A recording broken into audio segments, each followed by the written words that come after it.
Good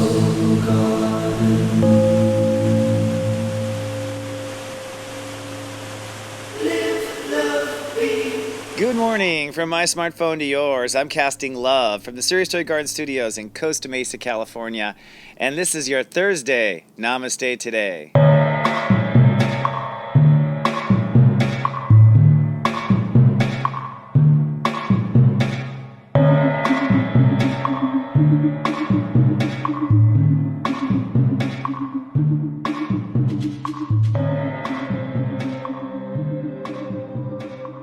Good morning and namaste, and welcome to Namaste Today. I'm your host and spiritual life coach, stepº18. Such a pleasure to be of soul service. My modality is psychic astrology. That's how I began to study people. But I have been helping people stand in their hearts. That's why I call myself the Sensei to Serious Joy. I'm here to stand in my heart, which isn't easy, and help other people stand in theirs. This webisode is for Thursday, December 10th, 2015, and today the human walk has progressed to step 18, Sagittarius. Now, hello everyone. Thank you so much for logging in, and hello to the newcomers. Sit down, have a seat, grab some coffee, and join us for the morning. The human walk is working on their belief structure. That is what we call Sagittarius, which is the month of Sagittarius, but it is step 3, or what I believe. And now we are up to step 18 in our belief structure. So we're 18 steps into creating beliefs, and on the 18th step, we act. 18th step is really the beta test to see if this thing is going to fly or not fly. Now, because we're in Sagittarius, what we're talking about is, will a belief fly or not fly in your life? Something that you believe in or something that you don't believe in. Is it going to fly or is it not going to fly? That really is the big question. So let's kind of diagnose today's vibe, shall we, and dive deep into how things will feel. I think today is going to be sunny but quite serious. That serious is the 8 in the step 18, the Saturn kind of undercurrents of the day. There's a lot of Saturn undercurrent, and that's because we're putting a decision into action. This is literally walking your talk, right? So doing what you say. And in many cases, I would imagine that Donald Trump, for instance, who's just an interesting loudmouth Gemini to kind of watch, today might be a day, I'm just saying for the record, where he gets kind of backed into a certain corner because you have to decide and kind of act right now as far as what you believe. What do you believe or don't believe? And maybe he already has. He's already saying he's against Muslims, so he's being backed into a corner. You might have to decide and act on what you believe, but you're not running for president, at least not yet. So you're not going to be backed into a corner. I hope not anyways, but you might feel that way today. There's so much Aries energy on the planet. You might feel really backed into a corner. On top of that, in classic astrology, Mars is squaring Pluto, which means that we're starting to really tense up between the establishment and our new ego. And that establishment might be the establishment of your family or the establishment of your tradition in the South, or the establishment of church, or the establishment of, the boys club, or the establishment of women in your family. Okay, so there's establishment tension that people are feeling, and the desire to get the heck out of this old stickiness. I think that's the square. On the same side, in that same tension today, not only are we feeling like this pressure, let's say, or fear from whatever our establishment is, but we're also feeling the old dumbass. That's the old ego pulling us or trying to pull us into the old. So don't be too surprised if the old secret lover from 1987 calls you and wants to go out. You know what I mean? Don't be surprised if your old hookup date actually gives you a text in the middle of the night and wants to hook up. That is the pull between the new ego and the old ego. And one thing I've noticed as Sensei is you most certainly will feel the pull from the old when you try something new. So I think today feels kind of tense. It'll feel kind of, there'll be not much patience, and I think people are going to be feeling rather serious. But at the same time, we're on countdown to the new moon. We have Light Cast Day coming up here. And so I think as you let go of whatever is serious, and I'm going to coach you through this when we get into Zen Den, but as you let go of whatever is serious or whatever, you can really be free. And that's what Sagittarius really is about. Sagittarius is really about freedom of belief. It's really about running free. So if you're feeling restricted, if you're feeling held back by your old ego or the establishment represented by the square, or you're still living in the old, you need to decide and you need to act, okay? If you're feeling anxious or anxiety today, or starting to feel overwhelmed by the energy, you're not putting that into action. So you want to channel that into action today, and you want to do it delicately. Now that brings us to today's topic, actually, which I think is going to kind of help you when it comes to putting things into action or not putting things into action. It's a little bit of a sidebar of the energy of today because we're putting into action what we believe, but I want to continue exploring beliefs here this week with you and some core beliefs. And today's topic is, I believe in love, liberty, and perpetual happiness. I believe in love, liberty, and perpetual happiness. Now you may ask, Chris, where are you getting this stuff from? Well, actually it's from our own Declaration of Independence, right? And yesterday I was talking about, or maybe the day before, I can't remember now, it's all blur these days when I shoot. I was just talking about how I think it should be all souls created equal. Remember that? I thought, maybe the United States should do just a couple little edits that are valid. Well, here's another one, and I'll just quote our declaration. We hold these truths to be self-evident, that all men are created equal. And we'll say, just for this, say, all souls are created equal. That they are endowed by their Creator with certain unalienable rights, that among these are life, liberty, and the pursuit of happiness. Life, liberty, and the pursuit of happiness. Now, I believe, like I said, that it should actually read love, liberty, and perpetual happiness. Love, liberty, and perpetual happiness. And let me just throw out there why. Well, for starters, let's go with the first little edit, life versus love. I think that is a significance of our time.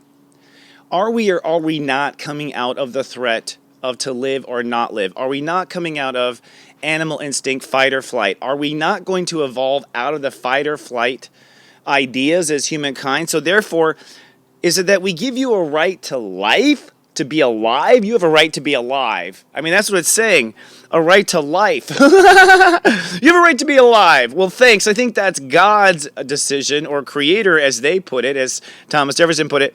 And then, so I think we should say love. There's no mention in the Constitution for love. So I say, put love in for life. And then liberty and perpetual happiness is how I think it should read. It says pursuit of happiness. And that's the last part of my point of this little soul lecture here, the pursuit of happiness. Why do we have the right to pursue it versus the right to have it now? And if you think about it, our whole country is based on the pursuit of happiness. That line, I think, screws us up. And I think it might even screw you up to the core belief, because I don't want to pursue happiness. I want perpetual happiness. I don't want to say I have the right to be alive. I want to assume I have the right to be alive and add and up that ante to love. But the reason I bring it up is, where are your beliefs? What do you think about this certain thing? How are your thoughts? Do you operate from these limited constitutional conventions in your own heart? So that brings us to the 5 o'clock question. Number 1. Do you believe that you can be happy now? That means when this little video ends, you can be happy. Do you believe you can be happy right now? Second, what's in the way? I'll even take it further. What do you do about it then if you can be happy now? Are you? So of course I have to answer this. I am the Sensei to Serious Joy, so I'm setting myself up for an A+ for my own questions. You know that, right? Okay. But do you believe you can be happy now? Yes, I know it, and that's what I teach, although I don't always practice. So you're looking at a sensei that does not always practice what he preaches. He has a hard time doing what he says, and I'm sure you have a hard time too sometimes. It's not always easy. But I think by preaching it, for me, because I have a Leo rising and I put my ego on the line, I have to do it. That's just my own way of getting it out there. What's in the way of being happy now? Usually my mind, the smart ass, is in the way. My mind, usually my attitude, my thoughts. My feelings sometimes, but if you trace the evidence, the mind, the smart ass, started poking at the inner baby. And that was the issue. What do I do about it? Well, that's just the thing. I have a prescription to be happy now. I go do music. I'm going to start doing yoga. I work out. I read. I hang out with Bella. Right, Bella? Yes, my girl. She's so smart. I do things that bring me back into my heart. That's what I do about it. But I bring this up today, my friends, because At the end of the day, we are a nation in the United States that is thought that we're great because we have a right to be alive, and we're great because we have the right to pursue happiness. I say we should be great for the right to have love in our life, and I say we should be great to be happy now. We should try to be happy now and perpetuate that happiness. And I think it really does start with you right now. And I know it's not easy. I'll help you. I'll help you stay in that state of serious joy. But before we do that, let's actually log into my guides and see what they have to say to help you today, and do a little prayer out there for you guys too. In fact, as I hold space here for the group,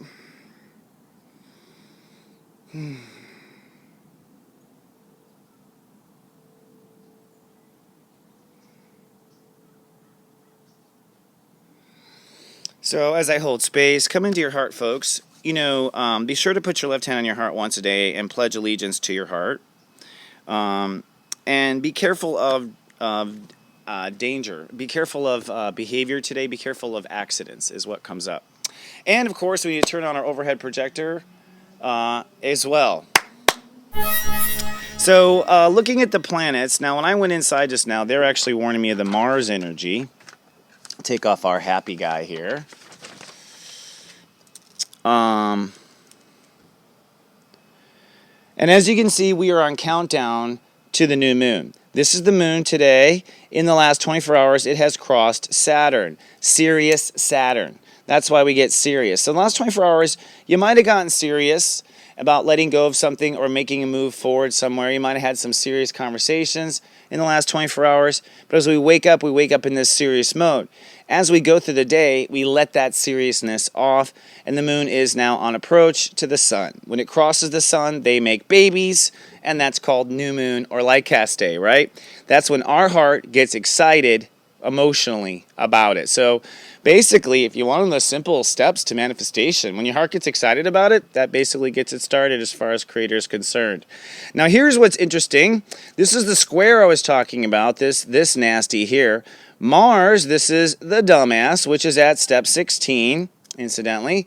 The 6 is whatever is easy breezy. That kind of mutes Mars a little bit, and that's good. We need Mars muted just a little bit today. But this red line here represents what we call a square in classic astrology. That means the energies are butting heads. They're coming into donk, donk, donk, okay? And so inside of you, you have things butting head. You have the will of your current new ego. Why is it your new ego? Because wherever Mars is, that's the newest and the greatest thing you're doing. And so you have your current ego, and what's it fighting with? Your establishment. Your establishment. And this is at step 14. We talked about this, that once you decide you belong one side or the other, Democrat, Republican, whatever it is you're toying with, that there'll be some sort of line with your establishment, and from that point on, you're going to be a rebel, right? Basically, going against the establishment, which the last time Pluto was in Capricorn was 1776, and people had to make a decision as to whether they're on this side or that side. I don't think it's as clear today where the two teams are.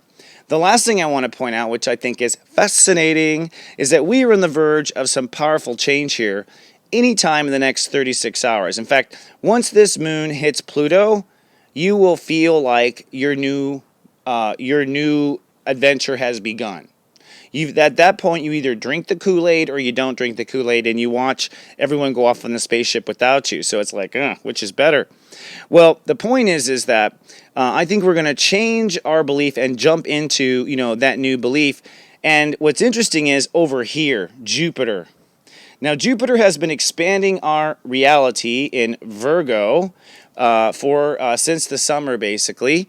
And Jupiter is at step 21, where it starts to be fun. But it's step 21 and 59 minutes. That baby is about to go quantum 22 any second now. And if you know me, 22 is the number when things get a little messy and people... It's kind of like the Vegas number. Whatever happens at 22 stays at 22. We'll talk about it later, okay?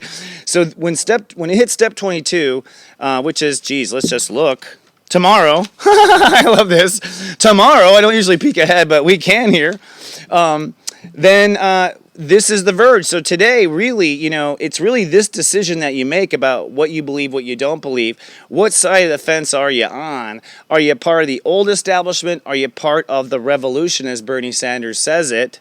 And Bernie Sanders is quite timing with that whole concept, by the way. And as soon as you decide what you are, there or not, this is it, Venus basically accepts the new reality. As Venus climbs up to step 11, we are creating the new reality because Scorpio is the box, basically the boundaries of which reality is poured.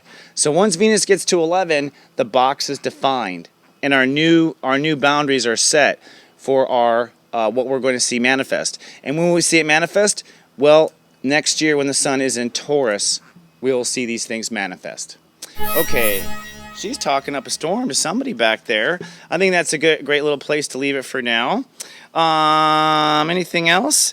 Nope, I will just say one exciting thing that we have come to a date with my business partners in the Serious Joy Personal Sensei service. We will be launching officially on December 18th. When I say official, I mean we tested it, the bugs are out, we're ready to rock. It will be available worldwide in some countries with text messages, but not every country. Some countries were difficult to be able to get into affordably, to be honest with you. But we have it available in email for everyone around the world. So if you check your email on your phone all day long, you will love this service. I'm so excited. So be prepared. If you're not on my mailing list, come on down to the Mothership of Light at soulgarden.tv. And while you're there, do me a favor and leave a comment. I love reading the comments in the morning, and I often reply back. I'm getting to know you guys. And I'll say one last thing. I had announced a couple days ago that I'm going to be moving my studios to Austin, Texas. But that is true. But you should know, I plan to do a light walk across America, across all of 2016. I'm going to be coming to see you and be coming to see the people who subscribe to Serious Joy. So get on my email list. I'd love to meet you in person. I'd love to read your comments now. Have a fantastic 24 hours. Make a good decision. And I'll see you tomorrow on Lightcast Day. I love you and live, love, be.